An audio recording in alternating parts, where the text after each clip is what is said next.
Roller ವಾಹನವನ್ನು ತುಂಬಿಸಿಕೊಂಡು ಹೋಗ್ತಿದ್ದ ಲಾರಿಯೊಂದು railway over ಬ್ರಿಡ್ಜ್ನ ಅಡಿಭಾಗದಲ್ಲಿ ಸಿಲುಕಿಕೊಂಡ ಘಟನೆ ಇಂದು ಬೆಳಗ್ಗೆ ನಡೆದಿದ್ದು, ಕೆಲ ಹೊತ್ತು ಸಂಚಾರಕ್ಕೆ ಅಡ್ಡಿಯಾದ ಘಟನೆ ಬೀಚ್ ರೋಡಿನ ಕೈಕಂಬ ಸಮೀಪದ ಮಡುಂಕಾಪು ಎಂಬಲ್ಲಿ ನಡೆದಿದೆ.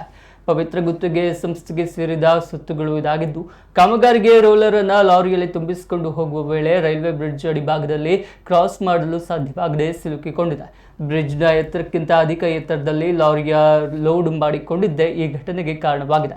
ಇದಲ್ಲದೆ ರೈಲ್ವೆ ಇಲಾಖೆಗೆ ಸೇರಿದ ಕಬ್ಬಿಣದ ರಾಡ್ ತುಂಡಾಗಿ ಲಾರಿಯ ಮೇಲೆ ಬಿದ್ದಿದ್ದು, ಅದೃಷ್ಟವಶಾತ್ ಬೇರೆ ಯಾವುದೇ ವಾಹನಗಳ ಮೇಲೆ ಬೀಳದೇ ಇದ್ದು ಯಾವ ಅಪಾಯ ನಡೆದಿಲ್ಲ.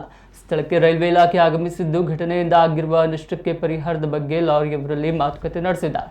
ಮೆಲ್ಕಾ ಟ್ರಾಫಿಕ್ ಪೊಲೀಸರು ಸ್ಥಳಕ್ಕೆ ಭೇಟಿ ನೀಡಿ ಕ್ರೇನ್ ಬಳಸಿ ಲಾರಿಯನ್ನು ಬದಿಗೆ ಸರಿಸಿ ಮುಕ್ತ ಸಂಚಾರಕ್ಕೆ ಅವಕಾಶ ಮಾಡಿದರು.